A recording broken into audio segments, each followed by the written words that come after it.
అందరికీ నమస్కారం. పరంధామయ్య వరండాలో పచారులు చేస్తున్నాడు.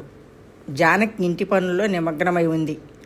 జానకి, సరిత ఇంకా రాలేదు, వాళ్ళు వచ్చే టైం అయింది అన్నాడు పరంధామయ్య.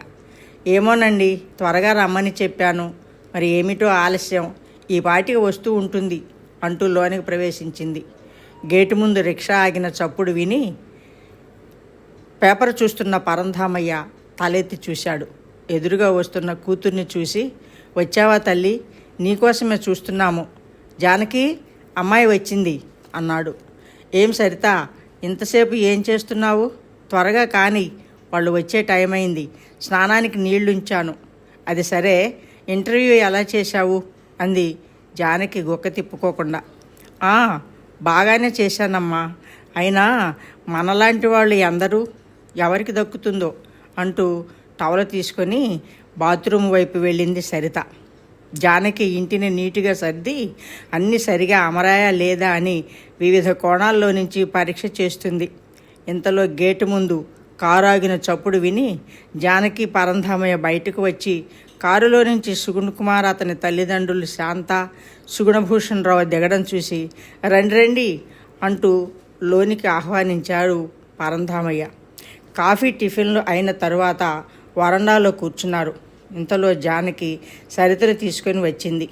సరిత కుమార్ తల్లిదండ్రులతో నమస్కారం అండి అంది తల వంచుకొని. వాళ్ళు ప్రతి నమస్కారం చేసి కూర్చో అమ్మా అన్నారు.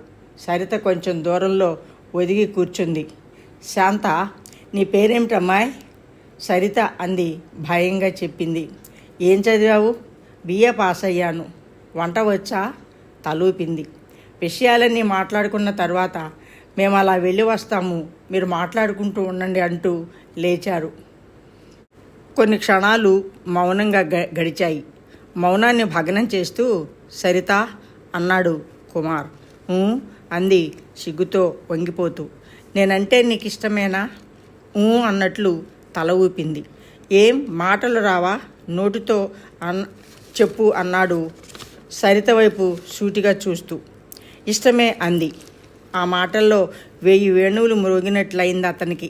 సరిత, వచ్చే ఈ రోజునే పచ్చని తోరణాల మధ్య, పెళ్లి పందిర్లో బంధువుల మధ్య మంగళవాద్యాలు, మధుర నాదాలు హృదయాంతరాలలో మారుమ్రోగుతుంటే అగ్నిసాక్షిగా నీ మెడలో తాళి కడతాను. వస్తాను సరిత అంటూ లేచాడు. డాబా మీద పిట్టగోడపై కూర్చొని ఏదో ఆలోచిస్తూ ఉంటే వెనక్గా వచ్చి కళ్ళు మూసింది సరిత స్నేహితురాలు స్నేహలత. అబ్బా తీయవే, నాకు తెలుసులే స్నేహ అంటూ చేతులు లాగింది. ఏమిటి? పెళ్ళికూతురు గారు మరీ ఊహాలోకంలో తేలిపోతున్నారు. పెళ్ళికొడుకుని గురించి కలలు కంటున్నారా? నచ్చాడా? ఎలా ఉంటాడే? చెప్పవు? ఏం చదివాడు? ఏం ఉద్యోగం చేస్తున్నాడు? అంటూ సరిత భుజాలపై చేతులు వేసి ఊపుతూ అడిగింది. అబ్బబ్బా ఉండవే, ఏమిటి మరీ ఇంత తొందర? ఇన్ని ప్రశ్నలు వేస్తే నేను ఎలా సమాధానం చెప్పాలి? అబ్బాయి ఎంఏ చదివాడు, విశాఖపట్నంలో బ్యాంకులో పనిచేస్తున్నాడు, నెలకు 60,000 సంపాదిస్తున్నాడు, ఒక్కడే కొడుకు. ఇంకా ఏం వివరాలు కావాలి? మరి కట్నం సంగతి చెప్పనే లేదు. కట్నం లేకుండా ఈ రోజుల్లో ఎవరే పెళ్లి చేసుకునేది? అసలు కట్నం లేకుండా పెళ్లి చేసుకుంటానన్నావుగా. అనుకున్నామని అన్నీ జరగవుగా. అలా మడిగట్టుకు కూర్చుంటే ఈ జన్మలో ఆడపిల్లలకు పెళ్ళే కాదు. మనలాంటి చదువుకున్న వాళ్ళు మారకపోతే ఇంకెవరు మారారు? ఈ కట్నాంధకారాన్ని ఎలా పారద్రోలాలి? మనలాంటి మధ్యతరగతి వాళ్లకు ఈ బాధలు తప్పవే సరు. ఏది ఏమైనా నేను మాత్రం కట్నం తీసుకునే అబ్బాయిని పెళ్ళాడను. అతను తీసుకోకపోయినా వాళ్ళ తల్లిదండ్రులు తీసుకుంటారు. మగపిల్లలను కన్నామన్న గర్వంగా. అసలు ఆడపిల్లలు పుట్టడమే ఒక దోషం కదూ. అలా అనుకుంటే అబ్బాయిలంతా ఏం కావాలి సరు? మరిచాను, మొన్న ఈ మధ్య ఇంటర్వ్యూ వెళ్ళావట, ఎలా జరిగింది? బాగానే చెప్పాను, అయినా ఎలా చెప్పగలం? సరే వస్తాను, చాలాసేపు అయింది వచ్చి. ఇంటి దగ్గర అమ్మ ఎదురు చూస్తూ ఉంటుంది. నేను వస్తాను స్నేహ, మీ అమ్మగారిని చూసి చాలా కాలం అయింది అంటూ ఇద్దరూ కలిసి క్రిందికి దిగివచ్చి సరిత వాళ్ళ తల్లితో చెప్పి బయలుదేరారు. ఆ రోజు రాత్రి భోజనాల దగ్గర వాళ్ళు ఉత్తరం రాశారు జానకి, విశాఖపట్నం నుంచి అన్నాడు పరంధామయ్య అన్నం కలుపుతూ. ఏమని అంది జానకి కూర వడ్డిస్తూ. మనమిచ్చే కట్నం చాలదట, అంతకంటే ఎక్కువ కట్నం ఇస్తామని రాజమండ్రి నుంచి ఎవరో వచ్చారట.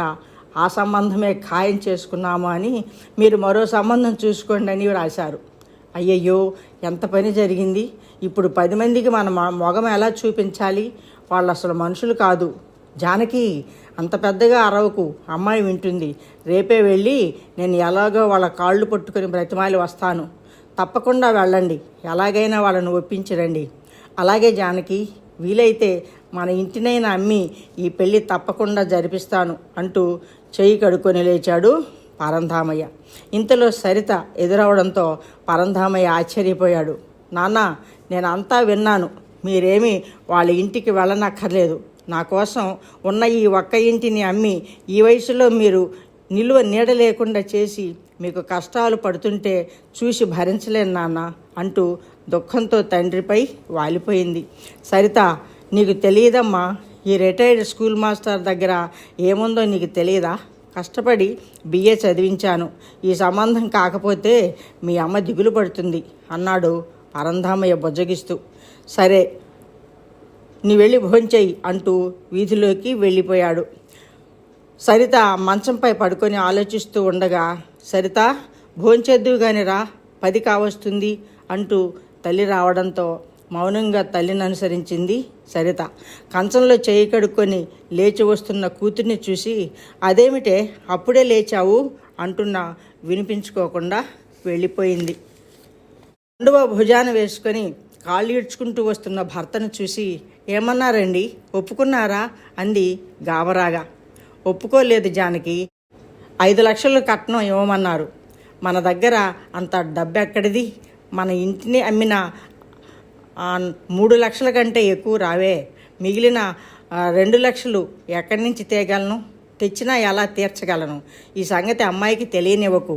ఎంత అన్యాయం జరిగిందండి. భగవంతుడు మనల్ని ఎన్ని విధాలా పరీక్షిస్తున్నాడు.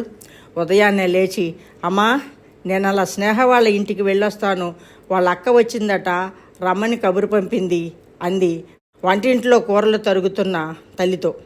అదేమిటే, కాఫీ అన్న త్రాగకుండా ప్రొద్దుటే బయలుదేరావు? ఇప్పుడే వస్తానమ్మా, కాఫీ వద్దులే అంటూ వెళ్ళిపోయింది. జానకి, అమ్మ ఏది? ఉదయాన్నించి కనబడలేదు అన్నాడు పరంధామయ్య. స్నేహ వాళ్ళ ఇంటికి వెళ్ళిందండి, వస్తుందిలే, మీరు భోంచేద్దురు కానీ రండి. పరంధామయ్య భోజనం చేసి పేపర్ చూస్తూ వరండాలో వాలు కుర్చీలో పడుకుంటాడు. ఇంతలో కూతురు రావడం చూసి, ఏమిటమ్మా ఇంత ఆలస్యం చేశావు? భోంచెయ్యి. భోజనం దగ్గర కూర్చున్న కూతురుతో, వాళ్ళు మనిషిని పంపారు సరిత. ఎందుకు? అన్నం కలుపుతూ తలపైకెత్తి చూసింది. ఆ అమ్మాయికి పోలియో వచ్చి కాలు ఒకటి అవుడట. అది మరుగుపరచి కట్నం ఎరచూపారట. వాళ్ళు తెలిసిన బంధువులు ఎవరో ఈ విషయాన్ని చెప్పారట. అందుకని ఆ పిల్ల వద్దని మీ అమ్మాయిని చేసుకుంటామని కబురు పంపారు. మీరేమన్నారు? ఏమంటాము? అదృష్టదేవత తలుపు తట్టి పొరపాటుగా ఇంకొక ఇంటికి వెళ్ళి తానుండవలసినది అక్కడ కాదని గ్రహించి తాను మొదట వెళ్ళిన ఇంటికే మరలా వచ్చి తలుపు తడితే రమ్మని ఆహ్వానించక ఎలా వెనక్కి పంపగలము? అంగీకారాన్ని ఎంత అందంగా వర్ణించారమ్మా. మీ కూతురు చనిపోయింది అనుకున్నారా? నా ఇష్టాలతో పని లేకుండా, నాకు ఒక వ్యక్తిత్వం లేకుండా చేశారు. వాళ్ళు అసలు మనుషులేనా? ఇప్పుడే వాళ్లకు ఉత్తరం రాస్తాను అంటూ వేగంగా కంచం దగ్గర నుంచి లేచి కాగితం కలం తీసింది. సరిత, ఏమిటిది? కొంచెం ఆలోచించు అని తల్లి అంటున్నా వినిపించుకోకుండా ఉత్తరం రాసింది. సుగుణ్ కుమార్ గారికి, మీ పేరుకి తగినట్లు అన్ని సుగుణాలే ఉన్నాయనుకున్నాను. అలాగే మీ నాన్నగారు కూడా అన్ని సుగుణాలను భూషణాలుగా అలంకరించుకున్నారనుకున్నాను. కానీ ఇలా ఊహించలేకపోయాను. ఆడపిల్లలంటే అంగడిలో బొమ్మలు కాదు.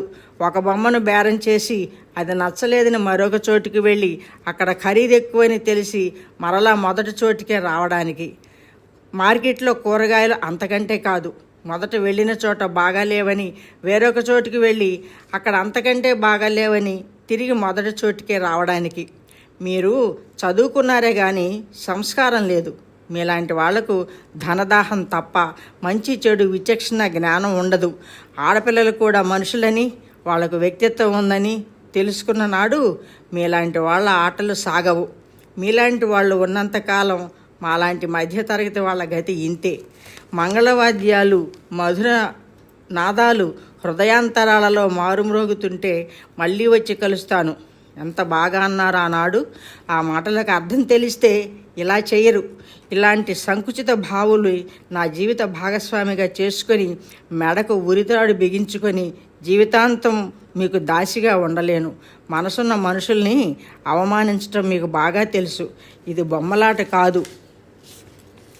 ఎన్ని బొమ్మలకైనా తాళి కట్టడానికి ఇది జీవితం. మీకు నచ్చినంత కట్నం ఇచ్చిన అమ్మాయిని పెళ్లి చేసుకొని సుఖంగా ఉండండి. హద్దు మీరి వ్రాసి ఉంటే క్షమించమని కోరుతూ మరి మీకేమీ కాని సరిత. లెటర్ పోస్ట్ చేసి వస్తానమ్మా అంటూ వెళ్ళిపోతున్న కూతుర్ని అలాగే చూస్తుండిపోయారు జానకి పరంధామయ్యలు. ఉత్తరం పోస్ట్ చేసి వస్తున్న సరితతో, ఈ సరిత, నువ్వు ఇంటర్వ్యూలో సెలెక్ట్ అయ్యావు. ఉద్యోగంలో జాయిన్ కమ్మని ఇప్పుడే ఆర్డర్ వచ్చింది. పోస్ట్ మ్యాన్ తీసుకుని వస్తుంటే నేనే ఇస్తానని తీసుకున్నాను. మరింత శుభవార్త చెప్పినందుకు నాకేమిస్తావు? స్నేహ చేతిలో కాగితం అందుకొని వస్తుంటే దూరాన్నించి పెళ్లి పందిరిలో పాట ఒకటి వినిపిస్తుంది. కోరిక ఒకటి జనించు, తీరక ఎడద దహించు, కోరనిదేదో వచ్చు, శాంతి సుఖాలను తెచ్చు అని పాట వింటూ ఇంటికి చేరుకుంది సరిత.